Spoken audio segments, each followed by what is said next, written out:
Bonjour, c'est Dominique. J'ai fait un petit album, alors je ne peux pas m'empêcher. J'ai regardé une vidéo et j'ai vu quelque chose de la mer et puis je me suis dit, oh oui, j'ai une collection de papier que j'ai acheté dernièrement. Alors je suis allée la chercher et je me suis installée et 24 heures plus tard, mais ça inclut la nuit, mon album est terminé. Alors j'ai utilisé les papiers de Craft Summer Splash, alors de beaux papiers. Ici, il m'en reste quelques-uns, pas beaucoup.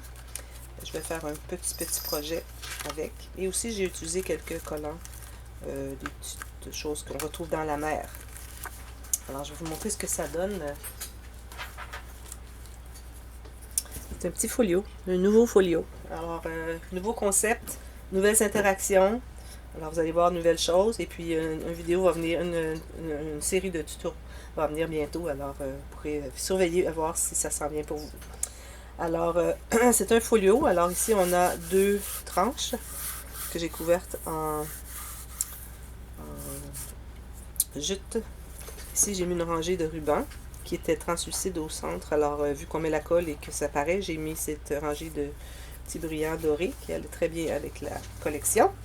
Et ici, j'ai utilisé un papier de la collection pour faire le dessus. Et j'ai fait un petit bouquet avec un morceau de coton fromage derrière et des petites découpes de la collection.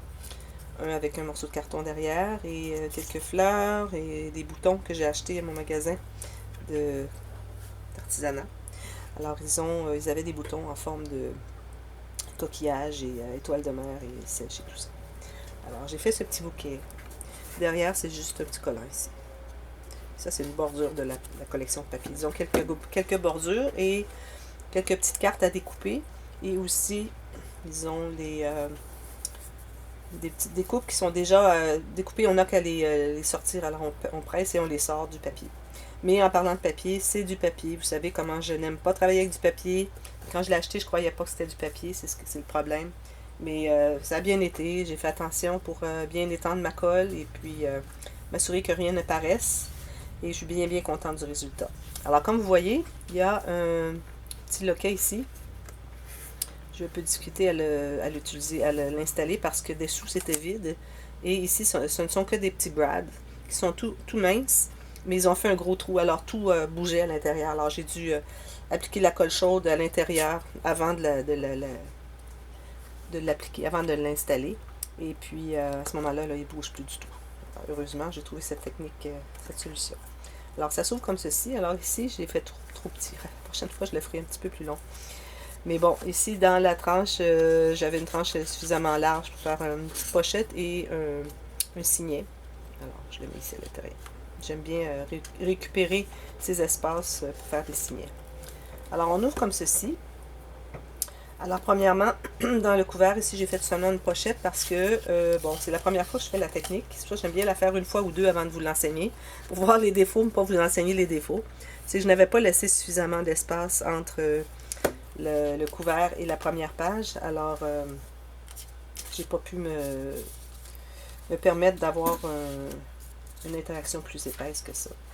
Alors, voilà. Et ça, si ça devient trop épais avec les photos, quelqu'un peut les mettre ailleurs. Il y a d'autres espaces à l'intérieur de l'album pour l'installer. Alors ici, tout simplement, c'est simple. Alors, j'ai un aimant ici, sur cette flappe ici. Alors, un espace photo ici, on peut faire du journaling. On peut mettre deux petites photos. J'ai laissé ouvert chaque côté de ces papiers ici. Et j'ai repris ici l'endroit où est-ce que je cache l'aimant. Vous voyez, on voit l'aimant de travers. Ça démontre la minceur du papier. Alors, j'ai repris ce papier ici. Ici encore, même chose, que c'est ouvert des deux côtés. Et ça, c'est encore un petit punch de la collection de papier qui fait un espace pour mettre des choses en serre. Alors voilà, ceci. Et j'ai mis une petite bordure ici de la collection. C'est bien quand vous avez des papiers, ok, ne pas juste couvrir de papier. Il faut avoir quelque chose pour ajouter. Et si vous avez un papier, supposons que vous auriez un papier qui ne serait pas suffisamment assez grand pour ça, vous utilisez vos papiers que vous avez déjà coupés et vous les essayez de tout utiliser et qu'il vous reste un espace qui n'est pas, couvert de votre papier, bien, vous mettez une autre bande d'un autre papier contrastant, comme ici, une petite bande de ça ici. Ça ajoute beaucoup un beau coup d'œil pour les pages au lieu d'avoir tout plein. Comme ici, j'avais ceci. Mais ma page était un peu trop grande, alors j'ai ajouté la petite bordure ici, tout simplement. Alors, ma deuxième interaction, celle-ci, je l'avais déjà faite, mais je ne l'ai pas enseignée encore, je crois. Peut-être, je me souviens pas. Je l'avais faite dans le folio à 4 sections de nos problèmes. Alors, c'est tout simplement une carte que j'ai faite, la carte à la claire de My Creative Spirit, qui entre dans une boîte, dans une pochette qui sur les deux cartes, qui fait que tout se garde fermé. Quand on l'enlève, on peut l'ouvrir. Ici, on peut soit mettre des petites photos ou faire du journaling avec des crayons gel bleu pâle ou blanc. Et j'ai la cascade ici à l'intérieur. Alors, j'avais pas beaucoup de papier, alors c'est pour ça que j'ai couvert seulement la bordure en bas ici. Mais je me suis assurée que ce soit toute la même largeur. Voilà, celle-là, je referai le tuto de cette interaction. Alors là, vous avez vu que ce folio, la façon que ça fonctionne, on n'a pas vraiment de système de penture, si je peux l'appeler ainsi. Alors, tout est collé sur la base. La base qui est le fond. Ici, ce carré ici. C'est ça, tout fait en carton de poids moyen, c'est ça. Alors, tout est collé ici. Encore une erreur, c'est que j'aurais pu coller un petit peu plus à l'intérieur les autres pages. Mais je le ferai la prochaine fois. Alors, vous voyez, ça s'ouvrait comme ça. Maintenant, on ouvre l'autre de l'autre côté. Vous voyez que la tranche rapetisse de largeur. Parce que on va plus vers l'intérieur de l'album. Ça, c'est une interaction très facile à faire. Il faut être méticuleux, mais elle est très facile et puis elle est très agréable aussi. Alors ici, on a une flap, alors avec un aimant. Alors, ça s'ouvre comme ceci pour mettre des photos. Ici, on peut faire un petit journaling si on veut. Ici, il y a un aimant derrière. Parce que je ne voulais pas qu'en ouvrant ceci, que tout s'ouvre. Alors, j'ai mis un petit aimant. Alors, vous l'ouvrez comme ceci pour un autre espace photo. Ici encore, j'ai un petit aimant. Comme ceci, espace photo. Et encore ici, un autre aimant.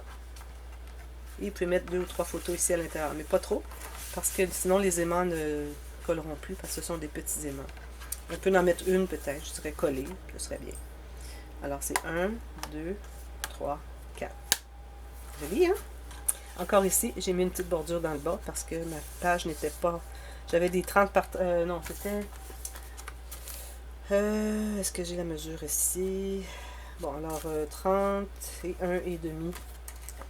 Non, pas 30, excusez, 15. Ça fait 16 et demi cm par 16 et demi. Juste un peu plus que le 15 par 15. Alors, c'est pour ça. Et ma page, je l'ai faite un petit peu plus grande, alors j'ai mis cette petite bordure. Ensuite, ici... Alors, encore une nouvelle interaction.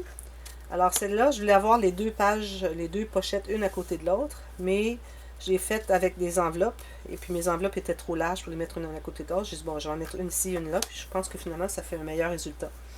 Alors, ici, si vous ouvrez le petit onglet rotatif, vous ouvrez comme ceci, ça devient une carte. Alors, c'est pour mettre 2 photos, et j'ai maté derrière et devant, et c'est aimanté. OK? Ce qui fait que ça se tient bien. Les enveloppes sont assez épaisses. Ça vous prend des enveloppes quand même assez épaisses pour que ça se tienne bien. Et la même chose de l'autre côté. Alors, l'onglet rotatif ici. Avec la carte. Et on la remet à l'intérieur.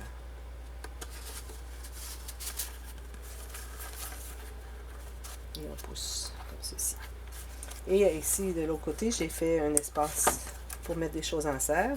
Et ici aussi, il y a un petit aimant ici.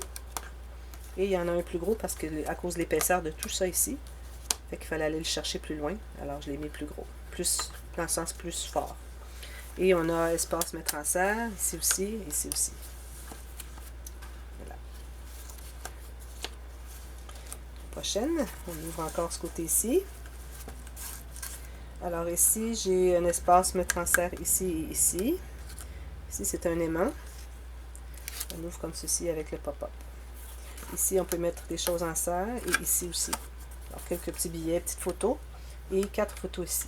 Alors là, je suis encore à pratiquer la technique. Alors, le tuto viendra bientôt, mais c'est mon deuxième essai et puis il y a des petits défauts encore, alors je vais peaufiner et puis vous allez l'avoir éventuellement.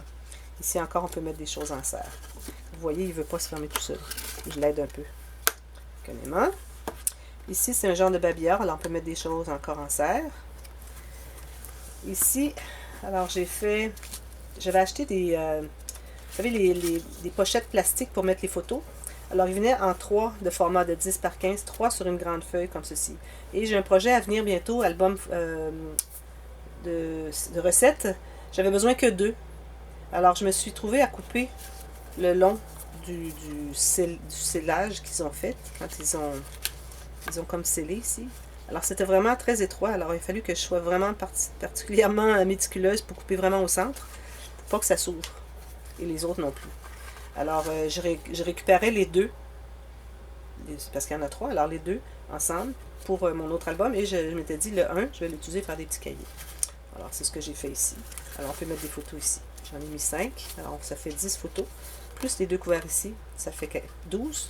Et si on veut, on peut en mettre ici aussi. 2 plus petites, ça fait 14 photos. Et je voulais les mettre dans la boîte, mais il n'était pas question que je fasse une grande boîte, tout cacher le beau patron de papier ici.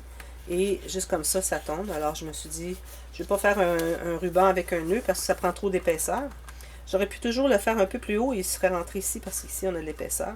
Mais bon, j'ai décidé que ce serait mieux de mettre un élastique. Alors, j'ai mis un élastique qui est plat, parce que vu que j'ai du papier, je ne peux pas me permettre d'avoir quelque chose de gros parce que ça aurait paru avec le papier ici.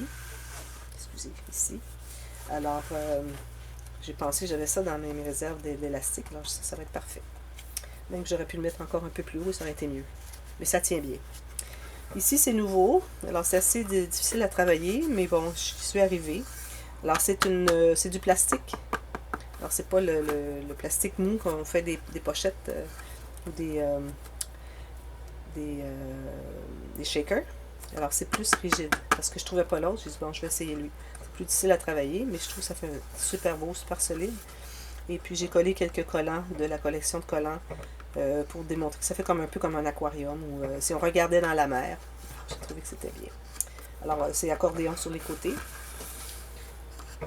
qui fait qu'on a l'espace pour aller mettre nos doigts pour chercher des choses. Et j'ai couvert avec une petite bordure ici. Et j'ai tout le tour aussi pour cacher le joint. Alors voilà, c'est ça. Alors ici, on peut mettre quand même assez pas mal de choses. Alors vous voyez, ça se ferme comme ceci. Le plus petit, celui un peu plus grand, encore plus grand et encore plus grand. Et celui de la fin, comme ceci et ceci. Et puis, on rentre à l'intérieur. Et voilà. Je trouve que ça fait vraiment un beau folio. C'est différent. Vous voyez ici, là, ils s'arrivent tous au même endroit. Alors, la prochaine fois, ce que je vais faire, c'est que je vais les coller un petit peu plus petits.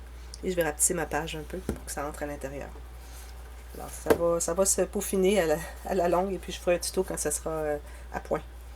Voilà, merci d'avoir regardé. Si vous avez aimé, vous pouvez cliquer sur le petit pouce en l'air. Si vous n'êtes pas abonné à ma chaîne, faites-le maintenant. Alors, beaucoup de tutos, beaucoup de partage de projets, beaucoup d'idées pour vous inspirer dans vos projets. Et si vous avez des questions, alors vous avez le service de réponse sur questions techniques. Et si par quelques mots, c'est pas suffisant pour vous faire comprendre, alors je vous fais même une petite vidéo personnelle pour vous expliquer la technique. Alors, n'hésitez pas. Et puis, restez à l'écoute. Et puis, regardez bien dans la boîte de description, il y a des informations que je vais vous donner. Alors, merci beaucoup d'avoir regardé et à la prochaine. Bye bye.